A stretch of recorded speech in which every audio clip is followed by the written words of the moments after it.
Hello student, जैसा कि मैंने आप लोग को पहले ही बोला था कि आपके एग्ज़ाम के पॉइंट ऑफ व्यू से जो भी इम्पोर्टेंट कॉन्सेप्ट है या जो इम्पोर्टेंट सम है या ऐसा मुझे जो लगता है जो एग्ज़ाम में आपको कंफ्यूज कर सकते हैं, ऐसे कॉन्सेप्ट मैं आपको क्लियर करने वाला हूँ। तो इससे पहले भी मैंने फाइनल अकाउंट की पोस्टिंग से रिलेटेड वीडियो आपको अपलोड किया था, जो कि 10 मिनट के अंदर आप कैसे फाइनल अकाउंट का पोस्टिंग सीख सकते हो वो मैंने बताया था। अभी मैं आपको इस वीडियो के अंदर ऐसे एडजस्टमेंट बताने वाला हूँ जिसकी विदाउट कोई भी फाइनल अकाउंट का सम बनता ही नहीं है। मोस्ट इंपॉर्टेंट, आप लोग इसको मोस्ट इंपॉर्टेंट एडजस्टमेंट बोल सकते हो, बिकॉज ये सब जो एडजस्टमेंट मैं बताने वाला हूँ, यदि कोई 10 सम आएंगे तो 9 सम के अंदर ये सब एडजस्टमेंट होते ही हैं। तो इसके लिए यदि आप ये एडजस्टमेंट करके जाते हो तो बेसिकली आपको एक अच्छे मार्क्स स्कोर कर सकते हो। इवन कि आप पिछली मेरी वीडियो और ये वीडियो, 2 वीडियो देख के जाते हो और आपको कॉन्सेप्ट अपना क्लियर कर लेते हो, तो आपने इससे पहले कुछ भी नहीं पढ़े हो तो भी आपको अच्छे मार्क्स मिल सकते हैं फाइनल अकाउंट्स में। तो मैं आप लोग से बस यही चाहता हूँ कि आप लोग यदि इस चैनल पर नए हो तो चैनल को सब्सक्राइब कर लेना, जिससे मुझे ये लगेगा कि आप लोग क्या कर रहे हो, मेरे वीडियो को लाइक करते हो और आप लोग मेरे ही फैमिली मेम्बर हो। तो चलो फ्रेंड, हम लोग स्टार्ट करते हैं। तो एडजस्टमेंट और उसके हर एक एडजस्टमेंट का पहली बात मैं आपको क्लियर कर दूं, हर एक एडजस्टमेंट के मिनिमम 2 इफेक्ट होते हैं। कितने इफेक्ट होते हैं? मिनिमम 2 इफेक्ट होते हैं। मतलब जो एडजस्टमेंट रहेगा उसको 2 इफेक्ट आपको देने ही देने हैं किसी भी हाल में। तो मैं यहाँ पर आपको बताऊंगा फर्स्ट इफेक्ट कहाँ पे देना है, दूसरा यहाँ पर सेकंड इफेक्ट कहाँ पे देना है, और यहाँ पर मैं वो एडजस्टमेंट बताऊंगा कि कौन से एडजस्टमेंट है। जैसे फर्स्ट एडजस्टमेंट आपका है क्लोजिंग स्टॉक। ये हर एक सम में आपको मिलता है क्लोजिंग स्टॉक। क्लोजिंग स्टॉक मतलब हमारे पास ईयर के एंड में कुछ माल बच गया, तो उसको हम लोग क्या करते हैं, एक इफेक्ट हम लोग ट्रेडिंग अकाउंट्स के क्रेडिट साइड में लिखते हैं। ट्रेडिंग अकाउंट्स के क्रेडिट साइड में, चलिए तो मैं फुल फॉर्म में लिख देता हूँ, ट्रेडिंग अकाउंट्स क्रेडिट साइड में क्या लिखते हैं, ट्रेडिंग अकाउंट्स के क्रेडिट साइड में जाके लिख देते हैं क्लोजिंग स्टॉक। क्लोजिंग स्टॉक जाकर लिख दोगे वहाँ पर, क्योंकि फैक्ट्री से हम लोग माल उठाते हैं और उठा के उसको गोदाम में रखते हैं, तो माल हम लोग का नेक्स्ट कभी न कभी बिकने वाला है। तो इसका जो दूसरा इफेक्ट रहेगा ना, उसको बैलेंस शीट में जाके एसेट साइड में लिख देना। क्या लिखना है एसेट साइड में? Closing stock. एसेट साइड में भी क्या लिखना है? Closing stock. अभी कभी कभी क्या होता है ना, यहाँ पर आपको 2 वैल्यू दिया होता है, एक मार्केट वैल्यू दिया रहता है और एक आपको कॉस्ट प्राइस दिया रहता है। तो ऐसे में आपको क्या करना रहता है, दोनों में से जो लोअर रहेगा ना, लोअर, वो आपको लिखना रहता है। यदि आपको क्लोजिंग स्टॉक के 2 प्राइस दिया है, मार्केट वैल्यू और कॉस्ट प्राइस, तो आपको विच एवर द लोअर, जो दोनों में से कम प्राइस रहेगा वो लिखना है। कहाँ पे लिखना है? ट्रेडिंग अकाउंट्स के क्रेडिट साइड में और बैलेंस शीट के एसेट साइड में। एसेट साइड में जाके लिख देना क्लोजिंग स्टॉक। एक दूसरा एडजस्टमेंट जो होता है, इस पे और भी एडजस्टमेंट बन जाते हैं। जैसे कि मैं आपको बताता हूँ आउटस्टैंडिंग एक्सपेंसेस। आउटस्टैंडिंग एक्सपेंसेस कोई भी खर्चा हो सकता है। एक्सपेंसेस आउटस्टैंडिंग मतलब क्या होता है? सैलरी आउटस्टैंडिंग, वेजेस आउटस्टैंडिंग, कोई भी एक्सपेंस आउटस्टैंडिंग है। यदि आउटस्टैंडिंग एक्सपेंस है तो एक इफेक्ट आपको क्या करना है, ऐड। आउटस्टैंडिंग हमेशा ऐड होता है, याद रखना। ऐड इन एक्सपेंसेस, जाके वो एक्सपेंस में ऐड कर दो, ज़्यादा आपको याद नहीं करना है।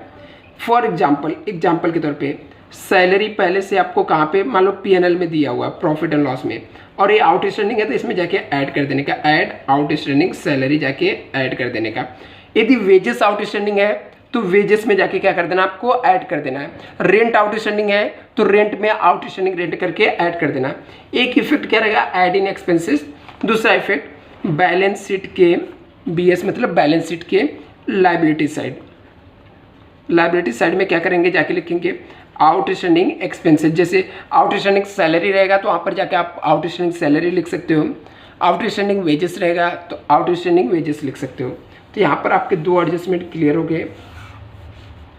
थर्ड एडजस्टमेंट जो आता है हर एक सम में, वो आता है prepaid expense. Prepaid expense, prepaid को हम लोग एडवांस भी बोल सकते हैं, एडवांसेस, ठीक है। एडवांस यदि हम लोगों ने देख रखा है तो एडवांसेस या प्रीपेड रहेगा तो हमेशा क्या होता है, लेस होता है। तो एक इफेक्ट हम लोग लेस करेंगे, less from expenses.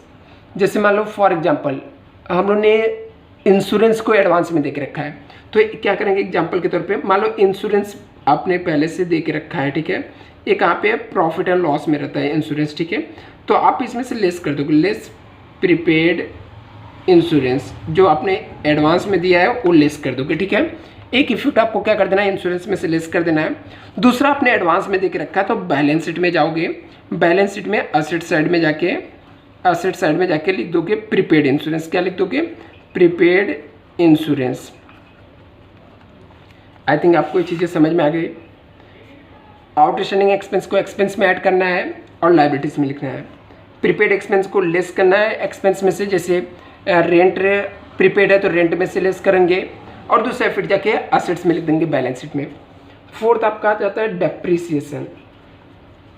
Depreciation of fix assets बोल सकते हैं हम लोग।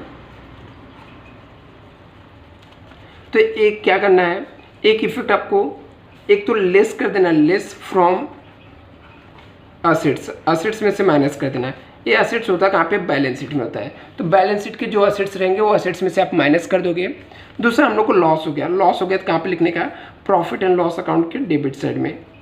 क्या जाके लिखने का, प्रॉफिट एंड लॉस के डेबिट साइड में यहाँ पर डेप्रिसिएशन लिख देने का, डेप्रिसिएशन। यहाँ पे क्या लिख देने का, डेप्रिसिएशन। यहाँ पर भी लेस फ्रॉम असेट से माइनस करते समय भी क्या लिखने का, लेस डेप्रिसिएशन। क्या लिखने का, लेस डेप्रिसिएशन। तो ये भी एक इंपॉर्टेंट एडजस्टमेंट है। फिफ्थ एक क्या आता है, बैड डेब्ट्स का, पैसा डूब जाना।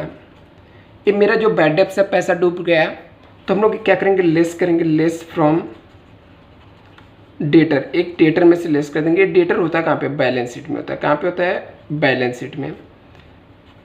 दूसरा हम लोग को जाके प्रॉफिट एंड लॉस के डेबिट साइड में लिख देंगे बैड डेब्ट्स के नाम, डेबिट साइड में बैड डेब्ट्स के नाम से लिख देंगे बैड डेब्ट्स, ठीक है। न्यू बैड डेब्ट्स चाहिए तो लिख देना यहाँ पर न्यू बैड डेब्ट्स हम लोग लिख देंगे।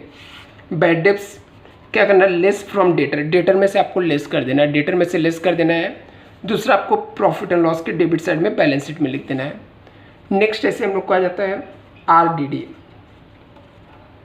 आरडीडी भी सेम डेटर के बैड डेब्ट्स के जैसा होता है, लेस कर देंगे फ्रॉम डेटर, डेटर में से लेस कर देंगे।